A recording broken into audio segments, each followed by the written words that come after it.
te disons merci, toi qui nous fais grâce de jour en jour et qui nous conduit dans de verts pâturages. Nous voulons te dire merci. Merci pour ma vie, merci pour mes frères, merci pour tous ceux qui, Seigneur notre Dieu, ne sont pas en présentiel mais qui nous suivent. Nous voulons te remettre toutes choses entre tes mains. Parle à nos cœurs, instruis-nous, éclaire-nous. Pendant que, Seigneur, nous traversons ce mois de juin, nous croyons que tu es avec nous. Tu as dit que le malheur atteint souvent le juste, mais l'Éternel en délivre toujours. Alléluia. Et merci pour ta grâce dans nos vies. Parle à nos cœurs et instruis-nous pour ta seule gloire. Au nom de Jésus. Quelqu'un dit Amen.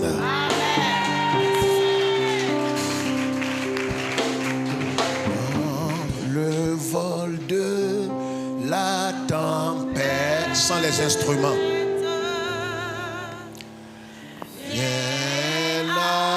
Assombrit ton ciel bleu au lieu de baisser la tête quand les bienfaits de Dieu compter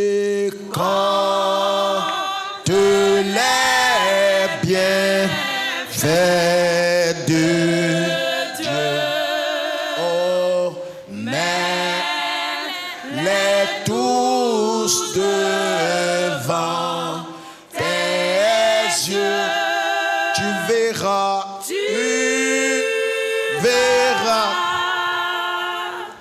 en adorant combien l'homme en est grand. Acclamons le Seigneur notre Dieu. Veuillez vous asseoir. Dieu soit avec nous. Je vous salue au nom du Seigneur et nous bénissons Dieu pour nos vies. Nous rendons grâce à notre Dieu. 1 Samuel chapitre 15, que nous connaissons très bien, nous allons lire la parole du Seigneur. 1 Samuel chapitre 15, nous lirons à partir du verset 10, 12, 13, 14, 15, rapidement s'il vous plaît. On va le faire très rapidement. L'Éternel adressa la parole à Samuel et lui dit, je me repens d'avoir établi Saül. Je me repens d'avoir établi Saül pour roi. Car il se détourne de moi et il n'observe point mes paroles. Écoutez très bien les propos. Samuel fut irrité et il cria à l'Éternel toute la nuit. Il se leva de bon matin pour aller au-devant de Saül. Et on vint lui dire, Saül est allé à Carmel et voici il s'est érigé un monument. Il s'est quoi? Érigé un monument. Puis il s'en est retourné et passant plus loin, il est descendu à Gilgal. Asseyez-vous. Voici l'introduction déjà qui nous montre quelque chose de pas très bien. Levons la tête s'il vous plaît. Nous connaissons toute l'histoire, cette histoire. Je crois que Dieu nous a fait la grâce de comprendre un peu la pensée du Seigneur par rapport à l'ordre que Dieu avait donné au roi Saül. Au roi Saül, comment il lui avait donné un ordre, c'était d'aller, on peut lever la tête, d'aller et de faire quoi avec Amalek? De faire quoi? D'exterminer entièrement Amalek et de dévouer tout pas interdit. J'ai dit de lever la tête d'abord. Donc c'est un ordre. Vous savez, le tout ne suffit pas d'obéir à Dieu. La marche dans laquelle nous sommes est une marche qu'on appelle la marche de la foi. Et dans la marche de la foi, l'élément le plus important, c'est l'obéissance à Dieu. Mais même dans l'obéissance à Dieu, comment nous devons obéir à Dieu est très important, frères et sœurs. Donc un homme peut obéir à Dieu, un homme peut être en train de faire quelque chose pour honorer Dieu par son attitude, mais ce que Dieu regarde, c'est l'obéissance du croyant vis-à-vis de l'ordre que Dieu a donné.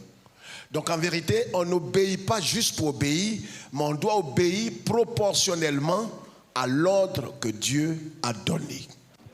Est-ce que quelqu'un m'a compris? Donc Dieu donne un ordre.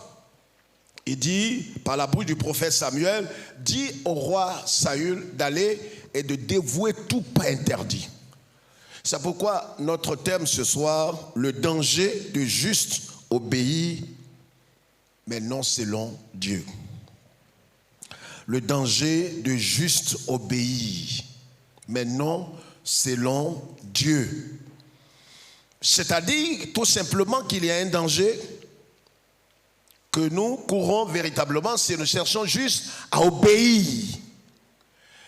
On peut obéir à Dieu, mais comment nous obéissons à Dieu, dans quel esprit nous obéissons à Dieu, comment nous obéissons à Dieu est très important.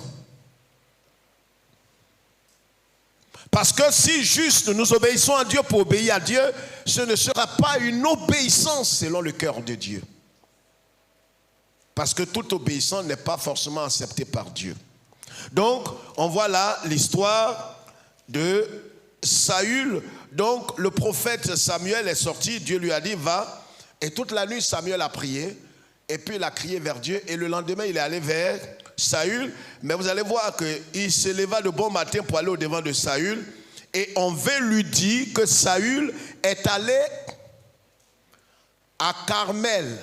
Est-ce que vous vous souvenez de cette histoire? Levez la tête, s'il vous plaît. Carmel, c'est quoi? Quelqu'un se souvient de Carmel? Lève la main comme ça honnêtement. Oui, Carmel c'est quoi? Oui? Carmel nous rappelle quoi? Il y a eu quoi là-bas? C'est de ça qu'il s'agit. Pardon? Donc Carmel nous rappelle un lieu de quoi? De combat, de sacrifice. Un lieu où il est démontré véritablement qui obéit à Dieu et qui n'obéit pas à Dieu. Je voudrais que cela soit clair dans l'esprit de chacun de nous, frères et sœurs. Voilà un homme qui prétend avoir obéi entièrement à Dieu. Il se lève et il va à Carmel. C'est-à-dire un endroit mythique, pas mystique mais mythique. Un endroit qui montre que véritablement, il y a un endroit qui restera mémorable dans la pensée de tout juif, que c'est dans cet endroit que Dieu a tranché entre ceux qui prétendent obéir à Dieu et ceux qui n'obéissaient pas à Dieu. Lui, pour démontrer à tout Israël et au prophète Samuel que lui, il a obéi à Dieu, il s'élève pour aller dans ce lieu mémorable. Je ne sais pas si quelqu'un comprend quelque chose. Non, ton amen ne me convainc pas et ça ne me plaît pas du tout. J'ai dit, est-ce que quelqu'un saisit la portée de là où est parti cet homme-là? Donc pour lui, il a tellement bien fait qu'il est allé dans un lieu mémorable pour dire, je vais me ressourcer un peu dans un endroit où les gens vont après avoir obéi entièrement à Dieu. Donc le prophète Samuel vient et Samuel ne le trouve pas. On dit à Samuel, le roi Saül est allé à Carmel. Arrivé là-bas, il n'est pas allé comme ça simplement. Il allait faire quoi? Aidez-moi. Et voici, il s'est érigé un monument. On ne sait pas à l'honneur de qui. Est-ce que quelqu'un comprend quelque chose? Il n'est pas allé, d'habitude quand c'est comme ça, je ne sais pas si vous avez bien compris, normalement pour des prophètes ou bien pour des rois, pour des gens qui ont obéi à Dieu, qu'est-ce qu'ils vont bâtir? Un autel. C'est-à-dire, réalisez bien l'histoire, vous allez comprendre que Dieu n'acceptera jamais une obéissance de façade, une obéissance bon marché, une obéissance partielle. Or, malheureusement, il nous arrive, nous faisons beaucoup de sacrifices. Nous sommes prêts dans la douleur, dans l'humiliation, dans l'abaissement, dans le renoncement à obéir à Dieu. Mais le problème qui se pose, ce n'est pas juste l'obéissance, mais quelle est cette forme d'obéissance que nous avons apportée à Dieu? Le tout ne suffit pas d'obéir. Mais quelle est cette forme d'obéissance? Voilà pourquoi est-ce que certaines personnes sont surprises de comprendre que dit, mais j'ai obéi à Dieu. Pendant toute ma vie, j'ai obéi à Dieu. Pendant toute ma vie, j'ai servi le Seigneur. Pendant toute ma vie, j'ai fait ceci. Mais le problème est que l'obéissance que tu as apportée à Dieu n'est qu'un danger pour ta propre vie et ta postérité. Il y a des obéissances quand nous opérons, c'est des dangers que nous-mêmes nous emmagasinons sur notre propre vie. Je prie, frères et sœurs, que nous examinons notre cœur, nous examinons notre vie. Le tout ne suffit pas d'obéir. Le tout ne suffit pas d'obéir. C'est pourquoi je l'ai dit une fois à l'école biblique, que Dieu ne récompense pas le sacrifice. C'est vrai que les pasteurs n'avaient pas bien compris.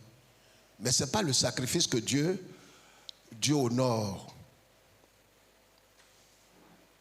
Dieu honore plutôt le résultat de l'obéissance. C'est pourquoi un homme peut passer toute sa vie à faire des sacrifices à Dieu. Nous, en tant qu'êtres humains, nous allons apprécier. Nous allons bénir Dieu.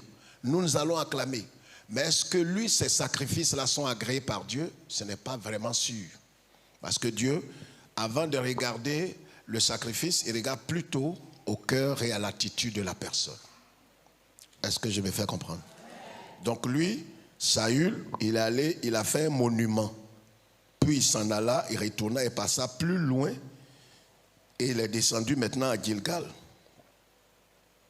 Donc déjà, l'introduction déjà nous montre même ce qu'il est allé faire. C'est-à-dire lui, il a eu la conviction, la certitude que ce qu'il a fait là, aux Amalécites là, est comment pour lui? Comment? Dieu a agréé. Il a la certitude que Dieu a agréé tout ce qu'il a fait. Son obéissance est parfaite.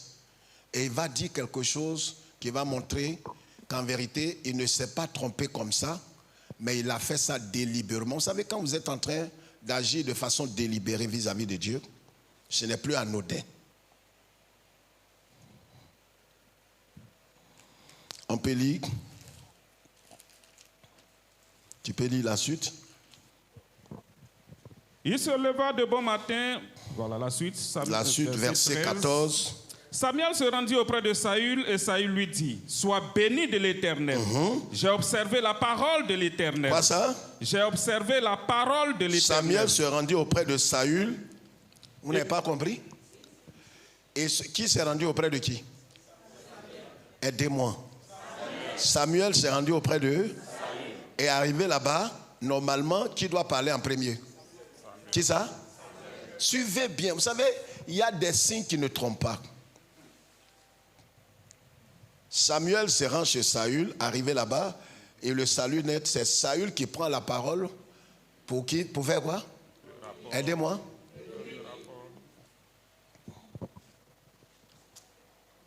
Sois béni de l'Éternel. Est-ce que lui, il est mandaté de bénir le oint? Il a pouvoir de bénir quelqu'un? Il est dans la désobéissance. Vous savez, on peut être dans la désobéissance et continuer comme si de rien n'était. Il dit, sois béni de l'Éternel. Et comme si on lui avait posé une question, il dit, j'ai observé la parole de l'Éternel. Je sais pourquoi tu viens. Pour ce qui est de ce qui a été demandé, j'ai fait correctement. S'il y a un rapport à faire, j'étais en train même de faire le rapport quand tu es arrivé. Regardez la suite, vas-y. Samuel dit, qu'est-ce donc que ce bêlement de brebis qui parvient à mes oreilles et ce mugissement de bœuf que j'entends? Saül répondit, ils les ont amenés de chez les Amalécites. Ils les ont amenés. Il ne parle plus de lui. Il va mettre la faute, comme on l'a vu dimanche, sur le peuple, les autres. C'est les gens qui les ont amenés. Sinon, moi, l'ordre que tu as donné de la part de l'Éternel, j'ai obéi. Donc, ils les ont amenés de chez les Amalécites, parce que le peuple a épargné les meilleures brebis et les meilleurs bœufs, afin de les sacrifier à l'Éternel, ton Dieu. Afin de faire quoi? Les sacrifier à l'Éternel, ton Dieu. Vous savez, quand même on est en train de faire le mal, souvent on le fait avec la motivation intérieure de servir le Seigneur. Vous savez, la désobéissance ou l'obéissance partielle ou factice ou de façade nous amène à nous justifier nous-mêmes, nous amène à faire quoi d'autre?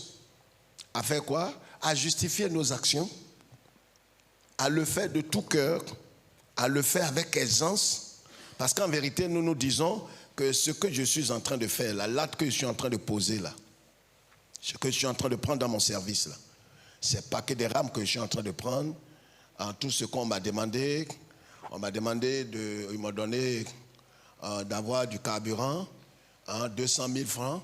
Moi, je vais prendre 50 000 pour aller faire le travail de l'entreprise. Les 150 000, je vais garder 75 000 et puis je vais envoyer 75 000 à l'église pour qu'on puisse faire les campagnes d'évangélisation et des visites sur les champs de mission. En le faisant, au fait, tu es en train de faire quelque chose de noble selon l'homme. Tu es en train de faire quelque chose de bienséant selon l'homme. C'est pourquoi cette étude ce soir va nous prendre pratiquement tout le mois de juin. Je voudrais que nous saisissions très bien la marche dans la foi et cette marche-là s'opère comment?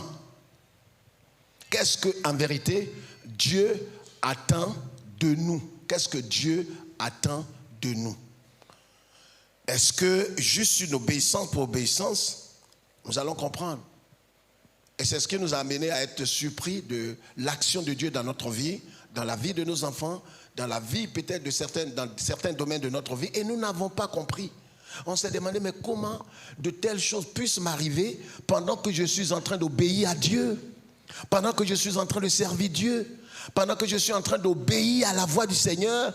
Comment de tels jugements, de telles choses, de telles épreuves puissent arriver dans ma vie? Seigneur, comment tu expliques cela?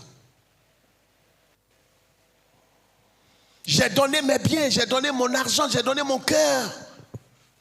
Le problème, quand tu es en train d'étaler ces choses, il faut aller calmement avec la voix de l'esprit pour comprendre si ce que tu as fait là, Dieu a agréé. Parce qu'obéissance, selon le cœur de Dieu, est différent de l'obéissance de façade, ce que j'ai appelé l'obéissance incomplète, l'obéissance partielle est totalement à côté de l'obéissance parfaite. Qu'est-ce que Dieu attend de nous? Écrivez ces 4 points. Ce que Dieu attend, il attend une obéissance totale, il attend une obéissance complète, il attend une obéissance impeccable, il attend une obéissance acceptable et il attend une obéissance agréable à Dieu. Donc, voyez, une obéissance totale et complète, une obéissance impeccable, une obéissance acceptable, une obéissance agréable à Dieu. Une obéissance totale, complète, parfaite.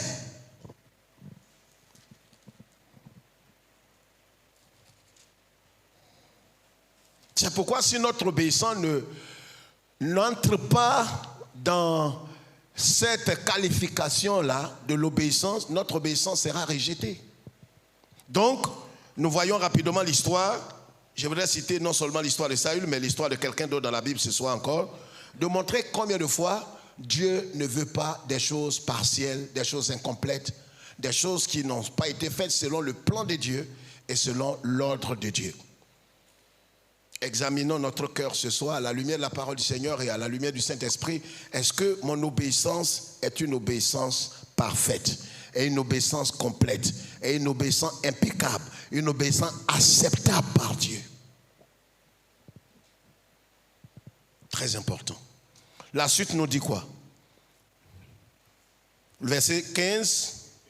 Allons-y, pasteur. Saül répondit, ils les ont amenés de chez les Amalécites parce que le peuple a épargné les meilleures brebis et les meilleurs bœufs afin de les sacrifier à l'Éternel ton Dieu. Et le reste, nous l'avons dévoué par interdit. Le reste, nous l'avons dévoué. Vas-y. Samuel dit à Saül, arrête et je te déclarerai ce que l'Éternel m'a dit cette nuit. Vous voyez, regardez le paradoxe. Vous voyez, quand on est en train de faire l'obéissance impartiale, l'obéissance partielle, l'obéissance incomplète, l'obéissance imparfaite, on a le sentiment intérieur. C'est pourquoi je vais vous montrer qu'est-ce qui a poussé Saül à obéir à cette obéissance partielle, à pratiquer cette obéissance partielle. Et cela anime le cœur de tous ceux qui pensent dans leur cœur et du fond de leur cœur qu'ils sont en train d'obéir à Dieu, mais ils ne savent pas qu'ils sont en train de se soumettre à une obéissance qui va leur créer des ennuis. Quelqu'un comprend ce que j'ai dit? 4 choses avaient animé le cœur de Saül. 4 choses. La première chose, c'était l'orgueil.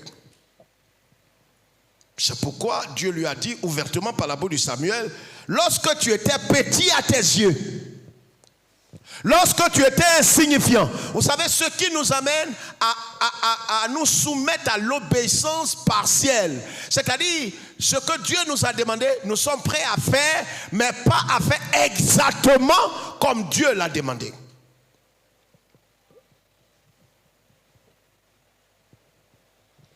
Quand nous faisons le vœu au Seigneur, quand nous disons au Seigneur, Seigneur, voilà, ma vie tout entière est en tes mains. Et que nous utilisons une partie de notre vie pour vivre comme bon nous sommes en train de déshonorer le Seigneur d'une manière ou d'une autre.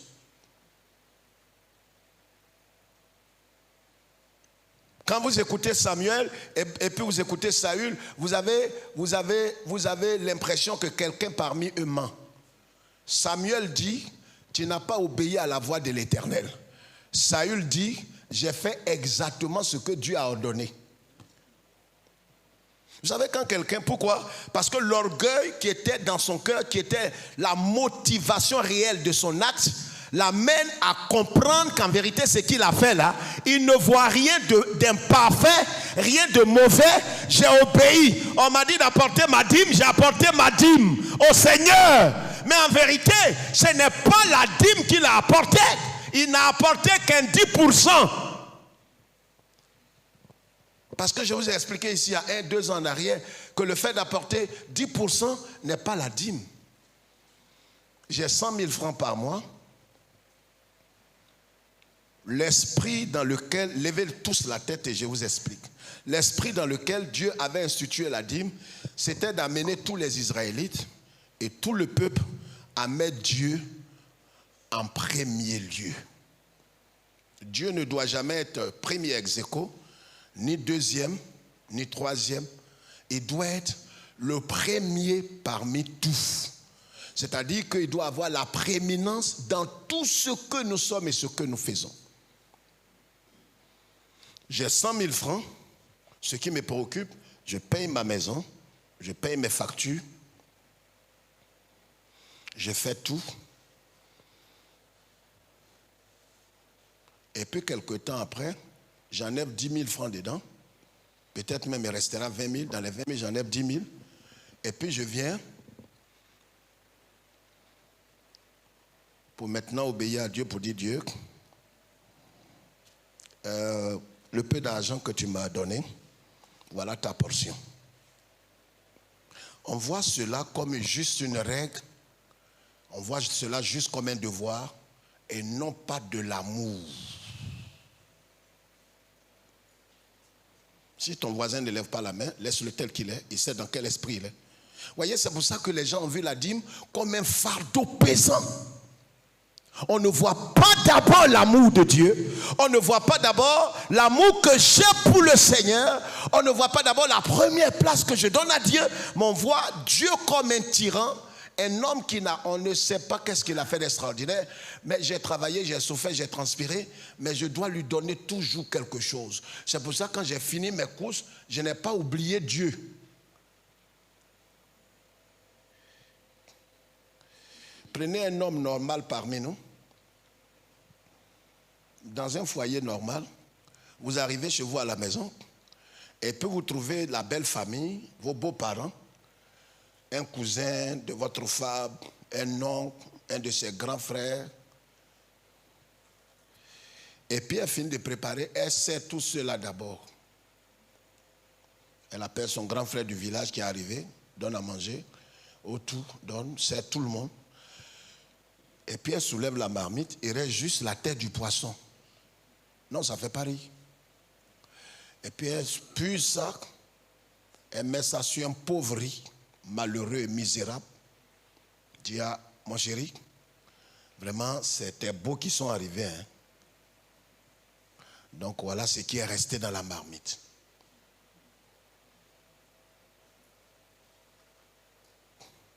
Le foyer normalement devrait prendre fin ce jour. Cette femme méprise son mari, déshonore son mari. La Bible dit, voici pourquoi l'homme quittera son père et sa mère, la femme quittera son père et sa mère et s'attachera à son mari et le mari à la femme et ils deviendront une seule chair. Des gens que tu as quittés, tu ne peux pas les prioriser au-dessus de ton mari. Non, je n'ai pas besoin de crier. Ceux qui sont normaux, ils comprennent ce que je suis en train de dire. Des femmes qui ont eu le mariage à bon marché ne comprendront pas le mystère. Mais une femme normale qui a toutes ses facultés, même si son père est venu, son propre père, elle ne va pas mettre son père au-dessus de son mari. C'est son mari qui va dire non, il faut servir le vieux d'abord. Ce que je suis en train de vous dire, est-ce que le repas en lui-même est fini? Non. Mais ça dépend, Dieu lui régale la priorité. Qui tu mets en premier avant lui? C'est pas non, est-ce que malgré tout ça tu n'as pas mangé? Tu as mangé, non, sois intelligent. Le problème n'est pas est-ce que tu as apporté ou tu n'as pas apporté, mais qui tu as priorisé dans ta vie. C'est de cela qu'il s'agit. Qui passe en premier? Dieu, s'il n'est pas le premier absolu, il n'est pas le premier du tout. Donc dans la marche avec le Seigneur, il faut qu'on fasse très attention. Souvent on veut faire certaines choses et maintenant mettre Dieu à l'aise. Non, Dieu lui veut être premier de tout. S'il n'est pas premier de tout, il n'est pas premier du tout. Dieu ne prend pas seconde place. Il est l'alpha et l'oméga. Ce que je viens de dire là, c'est valable pour les maris. Un mari ne peut pas dire non, sa maman est venue, son papa est là, ou bien sa cousine. Et puis tu vas commencer à mépriser ta femme aux yeux de ta famille. Tu n'es pas un homme normal. Tu n'as pas toutes tes facultés en place. Tu es un garçon, mais tu n'es pas un homme. Je suis là pour vous éduquer pour le ciel. Ce n'est pas pour vous dire des choses plaisantes et puis tu vas dire Amen. Amen, amen là, tu es trop grand pour dire ça. Tu as trop dit ça.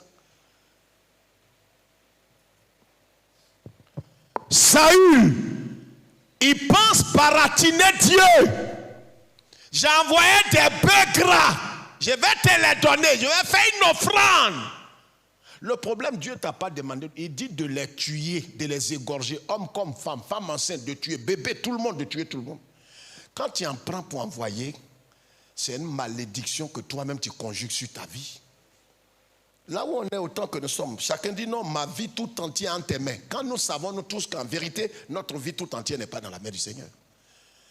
2 Chroniques chapitre 16, verset 9.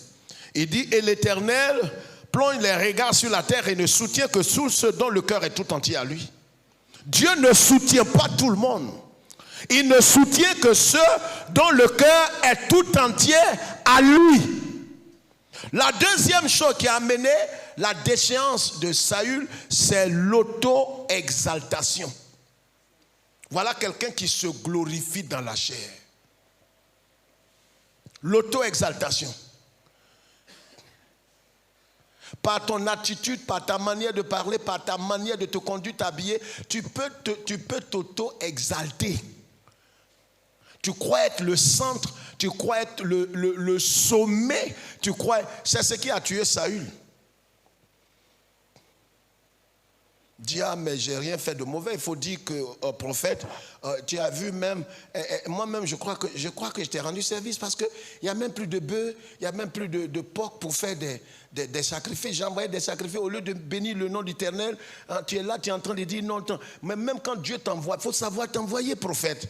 Quand je suis allé, j'ai vu des bœufs gras. J'ai dit non, ça là, il faut que j'en prenne un peu. Oh Maya, t'es beau. J'en prends un peu, Seigneur. Je t'envoie ça parce que je sais que tu ne vas pas tuer ça, tu vas aimer, Seigneur. Il ne va pas aimer. Il ne va pas aimer. Nous, on ne sait pas. Tu as envoyé, on a utilisé. On peut ne même pas discerner. Mais ce que Dieu va te montrer, toi et ta famille et ta descendance. Donc, vous voyez qu'on peut apporter 10% à Dieu. On rentre dans le système de commerce avec Dieu. C'est-à-dire, Dieu, ce n'est pas que tu es important, mais il faut dire qu'il faut reconnaître que, tu vois, il y a des tâches, il y a des choses à faire. Ça a plus de valeur que toi. Bon, même si je n'étais pas dit comme ça, il faut comprendre. Après, tu vois, j'ai fini tout quand même. Et aujourd'hui, c'est le combien? Le 12. J'envoie ta part, prends. C'est quoi qui est mauvais, Dieu?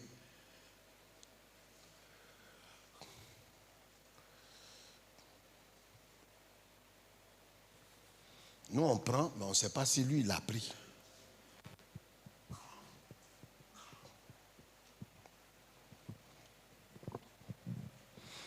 Troisième chose, il a agi indépendamment de Dieu. Or, Dieu n'aime pas qu'on agisse indépendamment de lui. Il a agi indépendamment de Dieu. Ce que Dieu lui a donné par la bouche du prophète Samuel, ce n'est pas ce qu'il est allé faire exactement. Vous voyez la motivation du cœur, ce qui nous amène à obéir, à pratiquer une obéissance partielle, imparfaite, une obéissance inacceptable par Dieu. Il y a ce sentiment, le vouloir agir indépendamment de Dieu. C'est vrai, Dieu a dit ça, mais tu vois, Seigneur, la situation dans laquelle je suis, j'essaie quand même tu vois, Seigneur, ce que je veux dire. Tu vois, je suis dans une atmosphère où vraiment j'essaie de contextualiser la chose et en contextualisant, essaie de me comprendre parce que normalement, si j'étais dans des conditions les plus... Tout ce que tu es en train de dire, le ciel ne te suit pas. L'obéissance, soit elle est complète, soit elle est inacceptable. Il n'y a pas de demi-mesure. Il n'y a pas de demi-mesure. Donc, agir indépendamment de Dieu. Quatrièmement, sa grandeur à ses propres yeux. Il voyait sa grandeur. Sinon, Dieu n'allait pas le reprendre pour dire Saül, quand il était petit à tes yeux. Vous voyez, Saül a commencé à se voir le grand roi, le géant roi, le roi important, le roi qui, c'est vrai, Dieu peut dire une chose, mais lui, il amène quand même Dieu à comprendre vraiment le compromis. Il voyait sa grandeur. Vous voyez, quand vous voyez tout, c'est quand quelqu'un commence à être conscient de son intelligence, commencez à vous méfier de lui. Quand quelqu'un commence à être conscient de son intelligence, de sa capacité dans la vie, il faut commencer à avoir peur de cet homme. Avoir peur. C'est pareil pour les choses simples de la vie. Quand une jeune fille est consciente de sa beauté, elle va plus se confier entièrement à l'Éternel. Elle ne dira pas, elle n'acceptera même pas qu'en vérité, le mariage qui vient de Dieu. Et si Dieu doit la bénir, en vérité, le mariage qu'elle doit avoir viendra de l'Éternel. Et non pas de sa beauté, ni de sa quoi, de ses toilettes et de toutes ces choses. Car en vérité, tout n'est que grâce aux yeux de Dieu. C'est pour ça qu'il y a des années en arrière, mon épouse avait institué, il y a 23 ans en arrière, institué qu'une femme peut se marier, une femme peut avoir un homme dans sa vie. Mais avoir un homme selon le cœur de Dieu, il faut aller dans la présence de Dieu. La beauté, elle seule, n'est pas suffisante. Le fait de connaître la parole de Dieu, c'est un élément important. Mais une autre chose est de se soumettre au Seigneur pour que le Seigneur vous façonne à son image afin de lui-même ouvrir une porte pour vous donner un homme selon lui son cœur. Donc, le mariage, contrairement à ce qu'on peut imaginer, n'est pas aussi naturel que soit. Dans le Seigneur, c'est spirituel. Est-ce que quelqu'un comprend ce que j'ai dit? C'est spirituel. C'est pourquoi quelqu'un peut se marier, mais le tout ne suit pas de se marier dans l'église. Il se marie, on voit quelques années après, il a des ennuis, il a des problèmes. Pas parce que... Non, même quand on se marie selon la voie du Seigneur, il peut avoir des difficultés, des épreuves. Mais là, les gens vont jusqu'au divorce, à la séparation, aux bagarres, aux incompréhensions. C'est maintenant que chacun découvre le cœur de chacun. Voyez ce que je suis en train de dire. L'ordre était clair, c'était de détruire tout. Détruire tout. Amen. Amen. Amen. Amen. Samuel voyait en cette obéissance de Saül comme une désobéissance. Et la désobéissance de Saül était comparée à de la sorcellerie. Vous savez, quand délibérément, vous décidez de faire quoi? De faire ce que votre cœur vous dicte. Parce qu'en vérité, avant d'aller, c'est pourquoi je vous ai dit, le tout ne suffit pas d'obéir. Parce qu'on obéit selon l'ordre que Dieu a donné. Si Dieu me dit, par exemple, va vers ces 3 micros et fais quoi? Enlève le prothèse là et puis noir là. Simplement. Mais moi, je viens, je n'enlève pas. J'ai dit non, au lieu d'enlever, ça ne va pas être joli à voir. Tu vois, Dieu, tu vois, tu n'es pas dans l'esthétique. Ce que je vais faire, tu vois, il faut comprendre, tu vois. L'esprit parle tantôt d'une manière, tantôt d'une autre. Donc, je vais les rapprocher et je vais quand même, hein, tu vois, je vais les mettre côte à côte. Hein, ils vont se regarder, tu vois, c'est beau, c'est beau, c'est beau. Ce que je viens de faire, c'est ce qui est arrivé à Moïse. Moïse, Dieu lui a dit, parle au rocher. Tu l'as déjà frappé une première fois, ne le frappe plus. Faut lui parler maintenant. Moïse, comme la pression des Israélites était sur lui, il a frappé 2 fois le rocher. Même quand il a frappé le rocher, aux yeux de tout Israël, l'eau est sortie en abondance, les gens ont bu.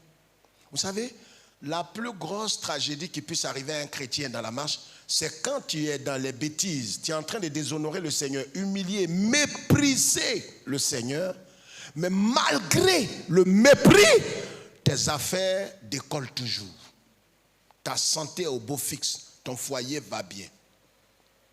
Dans cette condition, tu n'auras pas de réflexe de croire et de comprendre qu'en vérité, tu t'es éloigné du Seigneur, que tout ce qui t'arrive, c'est des choses que Dieu te donne, mais en vérité, dans sa souveraineté, dans sa grâce infinie, il t'amène dans sa patience à te souvenir et à te repentir. Vous savez que quand Dieu véritablement, ce qui amène un homme rapidement à se repentir, c'est quand tu as désobéi, tu t'es éloigné de la voie du Seigneur, et puis les portes se ferment. Quand c'est comme ça, tu cries vers Dieu. Mais quand tout prospère dans ta main, comment tu vas t'imaginer qu'en vérité, tu t'es éloigné du Seigneur? C'est ce qui est arrivé à Moïse. L'eau est sortie. Les enfants d'Israël ont bu l'eau. Et donc, ils continuaient, maintenant, ils jouaient les grands serviteurs, les grands leaders. Et c'est quand le peuple est parti dans sa case que Dieu l'a appelé pour dire, Moïse, viens voir. Il dit, Dieu, tu as vu ce que j'ai fait tout à l'heure? C'est pas toujours que... Il dit, Moïse, c'est fini. Et c'est quoi qui est fini? Il dit, non, c'est terminé. Il dit, c'est quoi qui est terminé? Il dit, toi et ton frère Aaron, vous m'avez méprisé. Voyez, l'expression mépriser, on a nous-mêmes le sentiment qu'en vérité, en quoi est-ce qu'on a méprisé le Seigneur? En quoi? On me donne 100 000. J'ai donné 10 000 francs à Dieu. Bon, moi, quand les gens disent que j'ai méprisé Dieu, je me demande, j'ai méprisé Dieu comment? Ça m'étonne quoi. En tout cas, ils n'ont qu'à chercher ailleurs. Dieu lui-même ne peut pas dire que je l'ai méprisé. Il ne peut pas dire ça. S'il est devant moi, il ne peut pas dire. Vous savez, quand tu vas devenir fou, c'est des expressions grossières qui sortent de ta bouche comme ça. Dieu ne peut pas dire ça. Dieu ne peut pas dire ça. Il n'a qu'à chercher ma faute ailleurs. S'il veut me tuer, il n'a qu'à dire ce que j'ai fait de mauvais. Il dit à Moïse, tu n'arriveras pas à Canaan. Ton frère aussi, vous deux, vous n'allez pas arriver. Il dit, mais l'eau qui est sortie. Il dit, oui, je sais. Vous m'avez méprisé. Mais j'ai continué d'honorer mon nom. il y a des choses que tu fais, ce n'est pas que Dieu est en quoi avec toi. Mais comme il a parlé, il y a, vous savez, il y a des choses, c'est comme...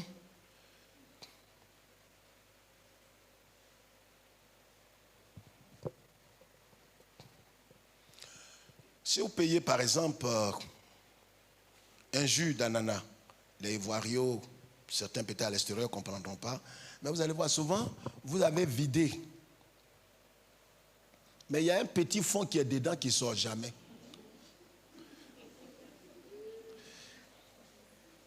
J'ai fait tout, j'ai plié même la boîte, ça ne sort pas. Quand il remue, il est toujours. Il y a un fond qui peut rester en toi, mais Dieu même ne veut plus de toi. Frères et sœurs, je vous en supplie par les compassions de Dieu. Nous tous, on est dans la même bac. Examinons nos cœurs à la lumière de la parole de Dieu. Est-ce que je n'ai pas méprisé Dieu? Est-ce que ma vie n'est pas en train de mépriser le Seigneur? Est-ce que je ne suis pas en train de déshonorer le Seigneur par ma vie, par mon attitude, par mon comportement, par mon habillement, par mes regards, par mes paroles? Est-ce que je ne suis pas en train de mépriser le Seigneur? Est-ce que j'obéis parfaitement à Dieu ou j'obéis de façon partielle?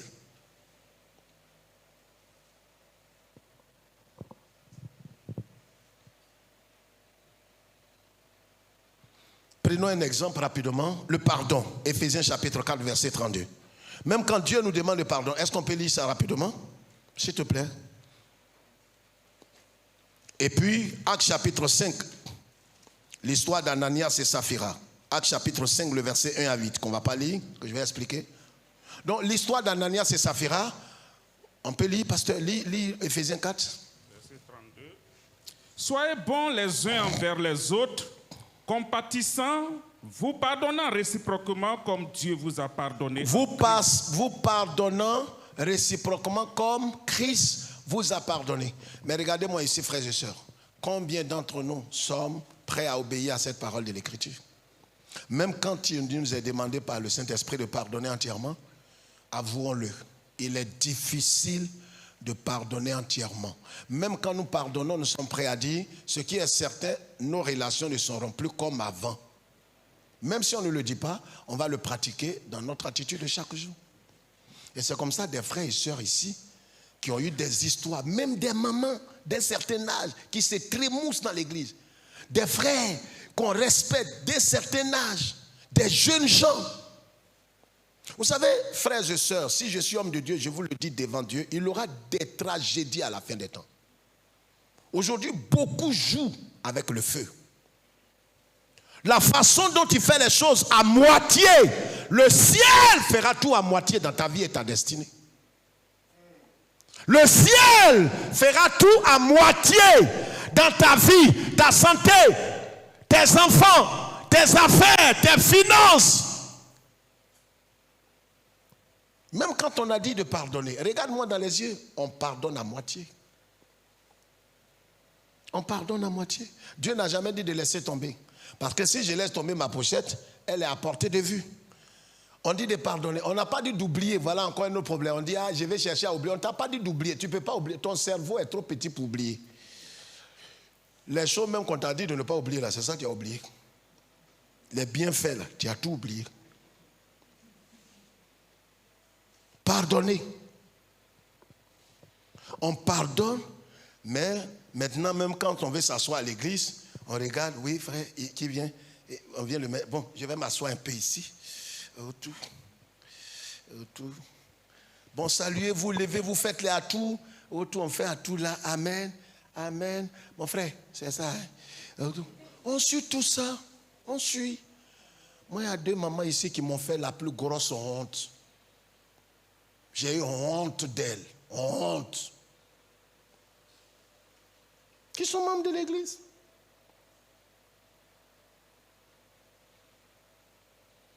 Une histoire banale, il y a au moins 7 ans, 8 ans en arrière. Mais jusqu'à ce que je me lève un matin comme un père pour les menacer les 2. Vous êtes âgés, mais vous n'êtes pas sage et intelligente. Et pourtant, vous avez des petits-enfants. Mais vous faites honte.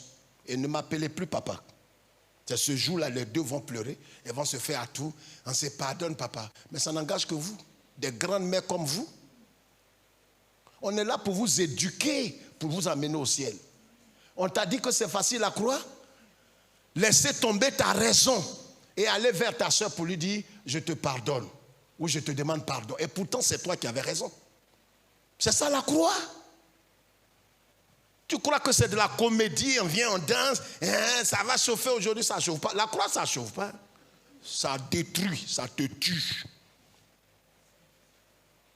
Quelqu'un t'a traîné dans la boue, c'est toi qui vas aller vers lui pour lui dire « Je te demande pardon ». C'est bête. La croix, là, c'est plus bête que mot. C'est pourquoi 90% des chrétiens ne veulent pas de ce message. On veut non tuer ton ennemi, égorger, envoyer le feu, décapiter ton oncle. On dit non, ton oncle prend 2 sacs de riz avec 50 000, va lui donner. Il dit qui? Lui qui t'a raté là. Il dit papa, je crois qu'on va se séparer. Adieu en même temps. C'est le message que j'ai pour toi. C'est pourquoi, voyez, on pardonne à moitié. Et on est surpris que le ciel nous pardonne à moitié. Et les choses vont à moitié. Ananias et Saphira, quand ils sont venus à Dieu et que les gens ont commencé à faire les choses entièrement, beaucoup n'ont pas compris l'histoire d'Ananias et Saphira. Je vous rappelle ce soir, levez la tête d'abord, dans Éphésiens, dans Actes chapitre 5, versets 1 à 8. Laissez-moi vous expliquer. Quand ils sont venus, ils ont pris un engagement. Ils ont dit à Pierre, nous on s'en va vendre nos biens, mais on apporte tout le revenu. On va apporter tout ce qu'on va vendre. On va apporter tout l'argent. On dit ça souvent. Quand ils sont allés vendre le champ, on ne sait pas, ils sont tombés sur quelqu'un qui a payé le champ bien. Parce que souvent, tu vois le champ ou bien l'argent que tu veux vendre, tu penses ça peut-être à 1 million. Maintenant, le monsieur même voit et dit non, je prends ça à 2 millions. 2 millions. Là, il a 2 millions. Entends-toi, tu as dit tout ce que je vais retirer de la vente là. Tu vois? Tu n'as pas dit je vais donner ça. Tu dis je vends ça là, j'envoie son argent. Quand ils ont vendu que l'argent est beaucoup, ils ont dit soyons sages. Quand Dieu parle, c'est sagesse qui va tuer l'homme là. C'est des versets on prend pour se suicider. Et donc, ils ont pris la moitié, ils ont gardé au moins peut-être 500 000 francs. Ils ont pris les 500 000, ils sont allés. Pierre, alléluia. Alléluia. Ce matin, j'ai sens l'onction. Alléluia. Pierre était assis. Pierre lui-même, c'est un doubleur, un traître. Et puis, il a été purifié. Là où il est assis dans l'onction. Onction même qui est mortelle. Donc, dans ça, quand il a fait ces petites blagues-là, il dit, on va gagner temps. Vous avez vendu temps là à combien? Il dit, ah bon, c'est ce qu'on t'a dit, l'âme de Dieu. Vie éternellement. Ah, ce matin, tes yeux brillent, apôtre. En tout cas, il y a la santé et tout. C'est pas comme ça. Quand tu avais vendu le champ, tu avais dit que tu allais envoyer tout. Tombé baf, mort. C'était dans le temps de grâce. Ils n'ont même pas eu le temps d'aller déposer son corps à la morgue. Il dit d'aller l'enterrer en même temps. Demandez pas la vie de ses parents. Ils sont allés l'enterrer. Ceux qui l'ont enterré, les jeunes gens, ils sont venus, ils essuyaient leurs mains. Apôtre, mission accomplie. On l'a enterré au cimetière des menteurs. Sa femme vient, dit Saphira, c'est combien vous avez vendu le champ? Il dit, mais mon mari est où? Anani, Bigou, Bijoulou, les Bouboulikikan. Et dit Bouboulikan, on vient de l'enterrer. J'ai dit, vous avez vendu ça là à combien? Il dit, ah, c'est ce que mon mari a dit là. Elle aussi, bouf, on l'a enterré. Quand on veut faire les choses à moitié, depuis le jour où on a parlé de libéralité ici, beaucoup sont devenus des voleurs. Dieu me l'a dit. Des voleurs à col blanc. Surtout qu'on a dit maintenant de ne plus faire les choses. Au lieu de, on va faire les choses, je crois qu'au moins Dieu nous a donné un temps où on a fait un peu d'économie. Il apportait bêtement dîmes comme ça. Sur les 1 million, j'envoie 100 000, on dirait un fou. Oh, mes enfants sont encore petits et tout. Le problème, quand tu ne peux pas apporter ce minimum, tu méprises Dieu. C'est ce qu'il faut comprendre dans le principe. Si tu n'as rien fait, apporte ce minimum, sinon ne descends pas en dessous. Si tu vois que tu peux honorer Dieu, va au-delà des 10. Mais descendre en dessous, c'est un mépris. Et beaucoup sont devenus des voleurs.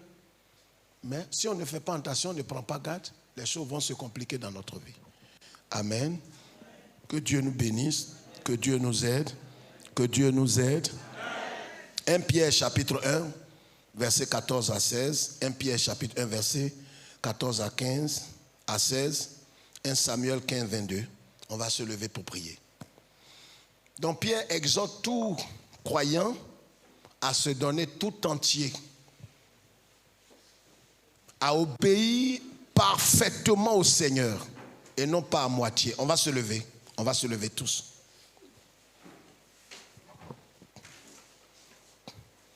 À tous les niveaux, le Seigneur nous interpelle. Que ce soit le pardon, que ce soit l'obéissance, que ce soit dans le donner, que ce soit dans tout ce que nous sommes appelés à faire, faisons-le entièrement. Quand tu veux servir Dieu, sers-le entièrement. Ne le sers pas à moitié, sers-le entièrement. Si tu ne veux pas servir le Seigneur, tu ne le sers pas. Mais quand tu veux le servir, tu veux obéir au Seigneur, tu veux honorer le Seigneur, honore-le de tout ton cœur. Honore-le de tout ton cœur. On a parlé des dîmes, des offrandes, tout. Ce n'était pas un alibi pour toi de venir déshonorer Dieu et d'amener maintenant des mépris, des choses méprisables à Dieu. C'est une insulte à Dieu et à sa divinité. Dieu des cieux, nous nous remettons entre tes mains. Mes frères et moi, nous venons devant toi ce soir, implorant ta grâce et ton pardon. Nous n'avons pas agi comme Abraham, qui a obéi dans toute sa voie. Mais nous avons agi comme Saül. Nous nous sommes vus grands. Nous avons vu notre fierté, notre intelligence, notre indépendance vis-à-vis de toi. Et nous avons fait ce que notre cœur nous disait de faire. Or, nous ne devons pas agir selon notre cœur, mais nous devons agir selon ta parole. Pardonne-nous et accorde-nous, Seigneur notre Dieu, la purification de nos péchés ce soir. Sur la base de ton amour. Bénis-nous, bénis chacun de nous. Et permets que nous puissions encore nous retrouver pour te servir et donner gloire à ton nom. Au nom de Jésus. Quelqu'un dit Amen.